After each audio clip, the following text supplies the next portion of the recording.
नमस्कार दोस्तों। Grade second में जो री एग्ज़ाम का पेपर हुआ उसका सॉल्यूशन, वैसे तो आपको पता है कि इस पेपर के आंसर की ऑफिशियल जारी हो चुकी है, लेकिन ऑफिशियल आंसर की में कौन से प्रश्न गलत हैं जिनके लिए आप जो है रिट लगा सकते हैं या उन प्रश्नों को ठीक करवाने के लिए आपकी तरफ से प्रयास किए जा सकते हैं, कौन से प्रश्न हैं ऐसे जो डिलीट भी होने की स्थिति में हैं, उनको लेकर के यहाँ पर हम बातचीत कर रहे हैं। तो ऑफिशियल आंसर की के हिसाब से हम बात करें, लेकिन कौन से आंसर गलत है, जिन प्रश्नों के लिए आपको कार्य करना चाहिए, उनको लेकर हम चर्चा करेंगे। तो यहाँ पर पहला प्रश्न है दोस्तों आपका, निम्नलिखित में से कौन सी शिक्षा मनोविज्ञान की विशेषता नहीं है। शिक्षा मनोविज्ञान का मुख्य केंद्र मानव व्यवहार है। शिक्षा मनोविज्ञान शैक्षिक परिस्थिति मानव व्यवहार का अध्ययन करता है। शिक्षा मनोविज्ञान शिक्षण अधिगम प्रक्रिया हेतु सरल मार्ग प्रशस्त करता है। शिक्षा मनोविज्ञान का मुख्य केंद्र दर्शन शास्त्र का अध्ययन है। तो दोस्तों इस प्रश्न का राइट आंसर है वो है शिक्षा मनोविज्ञान का मुख्य केंद्र दर्शन शास्त्र का अध्ययन करना है। तो ये इसके अंदर नहीं होता, मतलब बाकी सब ए बी और सी के अंदर जो दिए हुए हैं ये तो शिक्षा मनोविज्ञान की विशेषता है, लेकिन ये पूछ रहा नहीं है, इसलिए डी इसकी विशेषता नहीं है। पहला जो आंसर है वो सेम आरपीएससी ने यही माना है, इसलिए इसमें कोई ऑब्जेक्शन नहीं है। इसके बाद में नेक्स्ट है, निम्नलिखित में से कौन से कथन शिक्षा मनोविज्ञान के महत्व के संदर्भ में सही है। ये विद्यार्थियों के व्यवहार में उचित परिवर्तन लाने में सहायता करता है। ये शिक्षकों में शैक्षिक समस्याओं को सुलझाने के प्रति सकारात्मक अभिवृत्ति विकसित करता है। ये शिक्षकों को विद्यार्थियों की व्यक्तिगत विभिन्नता को नज़रअंदाज करने हेतु प्रेरित करता है। ये शिक्षकों को स्वयं को समझने में मदद करता है। तो इसमें दोस्तों जो तीसरे नंबर का जो विकल्प दिया हुआ ये इसके अंदर ठीक नहीं है, बाकी फर्स्ट सेकंड और जो लास्ट वाला है वो इसके अंदर ठीक है। तो इसके आधार पर हमारा जो राइट आंसर है वो यहाँ पर क्या हो जाएगा, 1, 2 एवं 4, यानी कि पहला, दूसरा और चौथा ये इसमें सही है, और बाकी इसके अलावा जो इसमें दिए हुए हैं वो सही नहीं है। तो इसका मतलब हमारा आंसर यहाँ पर क्या हो जाएगा, 1, 2 एवं 4, तो ये ठीक है। ए बी डी भी यहाँ पर आपके विकल्प में हो सकता है। अब इसके बाद में नेक्स्ट क्वेश्चन है, कोहलबर्ग के नैतिक विकास के सिद्धांत अनुसार परंपरागत नैतिकता के अंतर्गत आने वाली नैतिक अवस्थाओं के सही कूट का चयन कीजिए। दंड एवं आज्ञाकारिता, सामाजिक अनुबंध, अच्छे अंतर व्यक्तिक संबंध, सार्वत्रिक नीतिपरक सिद्धांत। तो यहाँ पर जो है कोहलबर्ग के अनुसार जो विचार दिया गया है उसके अनुसार क्या राइट होगा। तो दोस्तों इसके अंदर जो है केवल 3 नंबर का जो है वो सही होगा, केवल 3 नंबर का जो है, मतलब अंतर्व्यक्तिक संबंध वाला जो है। तो इसका आरपीएससी ने भी यही माना है, तो कोई दिक्कत नहीं है इसमें भी। अगला प्रश्न है, अधिगमकर्ता के विकास के संदर्भ में निम्नलिखित में से कौन सा कथन सही है। विकास पूर्वानुमानित होता है, विकास अंश से संपूर्ण की ओर बढ़ता है, विकास रेखीय पथ पर आगे बढ़ता है, विकास के सभी आयाम समन्वित होते हैं। तो इसके अंदर फर्स्ट और लास्ट तो सही है, लेकिन ये 2 इसके अंदर सही नहीं है। तो ऐसी स्थिति के अंदर जो है हमारा राइट आंसर इसका जो है वो क्या हो जाता है, वो इसका राइट आंसर हो जाता है दोस्तों केवल 1 व 4 सही है। इसका मतलब, और आरपीएससी ने भी इसका यही माना, तो ये एकदम परफेक्ट आंसर है 1 व 4। इसके बाद में नेक्स्ट क्वेश्चन हमारा ये वाला, जीन पियाजे के संज्ञानात्मक विकास सिद्धांत की कौन सी अवस्था में विद्यार्थी वस्तुओं या क्रियाओं की प्रतिवर्तीता को समझने लगता है। तो यहाँ पर ये जो है कौन सी अवस्था के अंदर जो है वो वस्तुओं की और क्रियाओं की प्रतिवर्तीता को समझने लगता है, ये कौन सी अवस्था में होता है। तो इसके लिए मूर्त संक्रियात्मक अवस्था होगी, तो राइट आंसर हमारा भी इसमें वही है, मूर्त संक्रियात्मक अवस्था। और दोस्तों आरपीएससी ने भी इसमें यही माना, तो इसमें भी कोई किसी तरह का डाउट नहीं है। अगला प्रश्न है, अधिगम के केंद्रीय विचार नीचे दिए जा रहे हैं। अधिगमकर्ता अपने ज्ञान के निर्माण हेतु सक्रिय रहते हैं। ज्ञान निर्माण प्रक्रिया में सामाजिक अंतर क्रिया महत्वपूर्ण होती है। उपरोक्त 2 केंद्रीय विचारों के आधार पर निर्मितिवादी अधिगम के संदर्भ में कौन सा विकल्प सही है। तो यहाँ पर देखिए दोस्तों, यहाँ पर जो दिए गए हैं उसमें केंद्रीय विचारों के आधार पर जो दिया गया, तो दोनों विचार इसके अंदर सही हैं। तो राइट आंसर हमारा यहाँ पर क्या हो जाएगा, ये हो जाएगा दूसरे वाला, कि दोनों 1 और 2 दोनों आवश्यक हैं, और आरपीएससी ने भी जो है इनको ही सही माना है, और भी दोनों को। तो इसका मतलब ये भी ठीक है। अगला प्रश्न है, निम्नलिखित में से कौन सी अधिगम की सही विशेषता नहीं है, पूछ रहा है ये, ठीक है। तो अधिगम का मापन निष्पादन के आधार पर होता है। अधिगम में नई क्रियाओं का अर्जन होता है और पुरानी क्रियाओं में परिमार्जन होता है। थकान परिपक्वता आदि से होने वाली परिवर्तन को अधिगम कहा जा सकता है, अधिगम उद्देश्यपूर्ण होता है। तो ये इसके अंदर नहीं है, मतलब थकान और परिपक्वता से होने वाले परिवर्तनों को अधिगम नहीं कहते, ये इसमें गलत है, विशेषता नहीं है। बाकी इसकी विशेषताएँ, तो हमने इसका राइट आंसर यही माना है और यही इसका राइट आंसर आरपीएससी ने भी यही माना, तो इसके में भी कोई डाउट नहीं है। अगला प्रश्न है, बांडुरा के अनुसार लोग बार बार दंड प्राप्त करने वाले मॉडल के बजाय उस मॉडल को चुनना अधिक पसंद करते हैं जो अच्छे परिणाम देने में प्रवीण हो। तो इसके अंदर जो है अवलोकनात्मक अधिगम की प्रक्रिया में सम्मिलित होता है। तो अवलोकनात्मक अधिगम का जो विचार दिया बांडुरा ने, उसमें उन्होंने मूल स्टेप जो बताया वो अवधान बताया, ध्यान केंद्रित करना। तो अवधान इसका हो जाएगा। तो हमने जो राइट आंसर इसका माना है वो भी यही है और लगभग आपने भी यही किया होगा, आरपीएससी ने भी इसको यही माना है। ये प्रश्न पहले भी परीक्षा के अंदर आ चुका, पूछा जा चुका, तो अवधान ही इसमें पहले भी माना हुआ है। इसके बाद में नेक्स्ट है, एक वृद्ध व्यक्ति हमेशा अपने पूर्व के जीवन के सफल उपलब्धियों के बारे में बताता रहता है।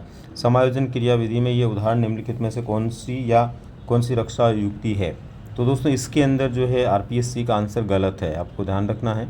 इसका राइट आंसर होगा प्रतिगमन। और इसका अगर आपको जो है वो चाहिए प्रूफ, तो आपको इसका प्रूफ जो है 3 तारीख को उत्कर्ष का जो टेलीग्राम चैनल है उस पर उपलब्ध हो जाएगा, उसके ऊपर मैं डलवा दूंगा।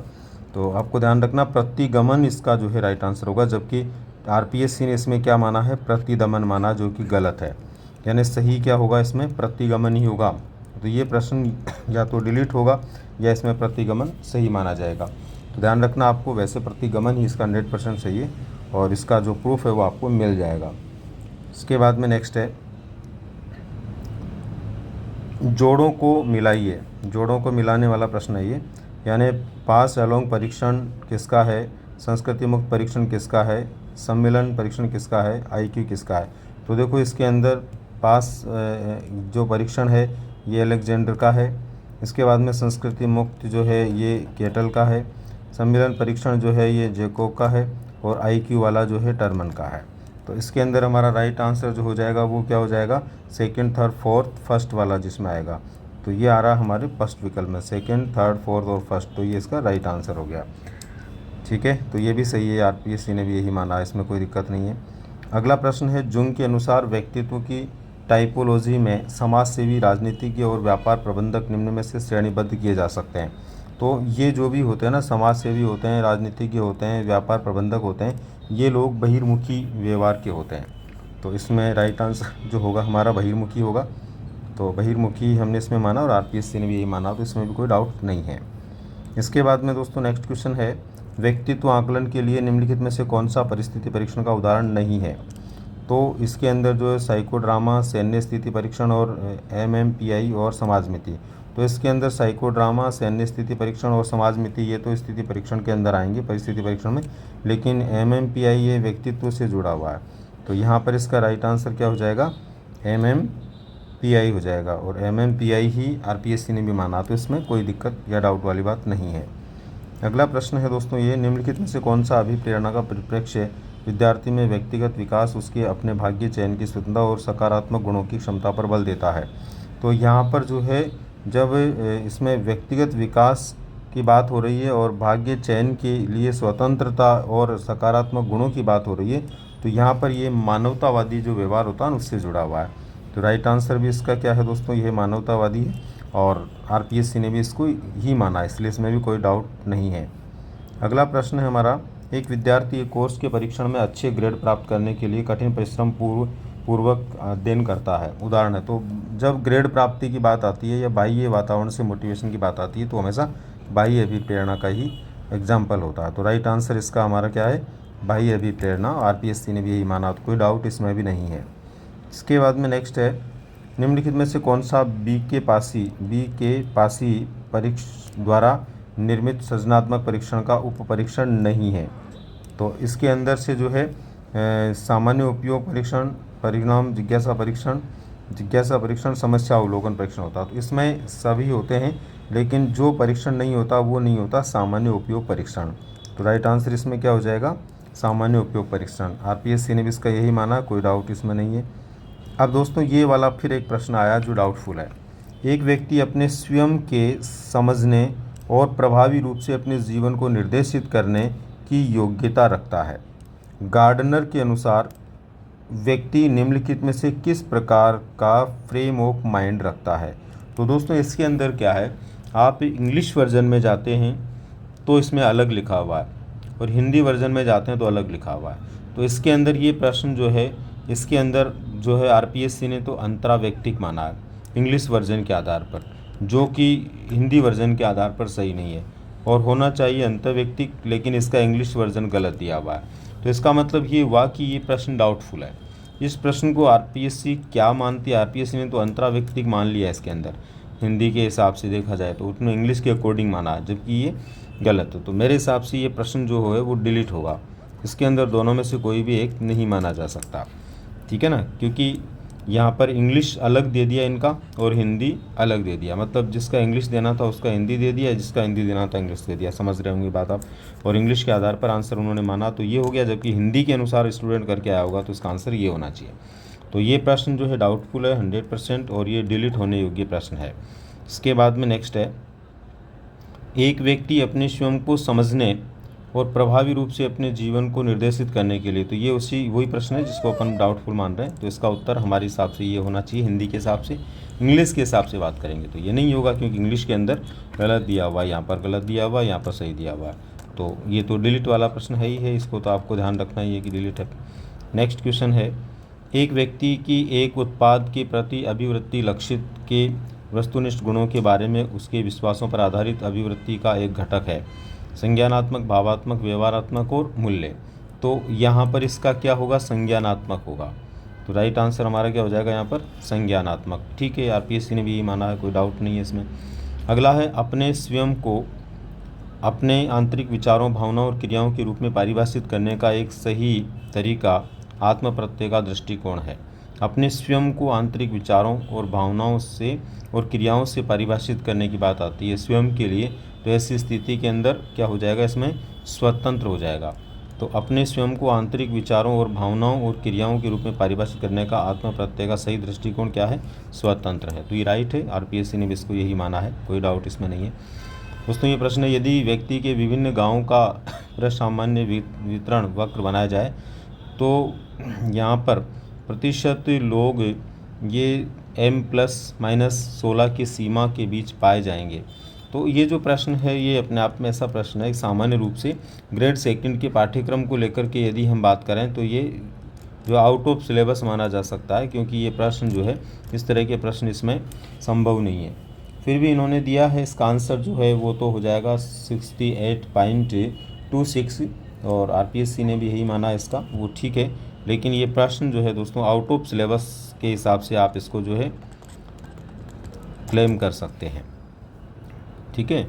इसके बाद में नेक्स्ट क्वेश्चन है, प्रतिभाशाली बालकों को स्कूल में सफलता के लिए प्रोत्साहित करने के सर्वोत्तम तरीके के बारे में अनुसंधान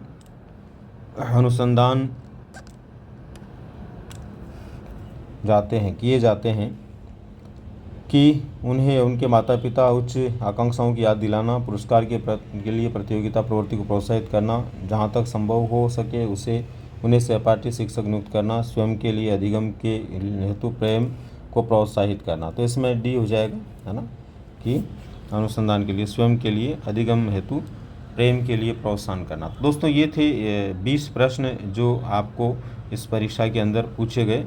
और दोस्तों ये जो 20 प्रश्न है इनमें से आपको एक प्रश्न जो है उसका मैं आपको बता चुका हूँ कि गलत उत्तर है, उसका आपको आप चाहेंगे तो प्रूफ मिल जाएगा।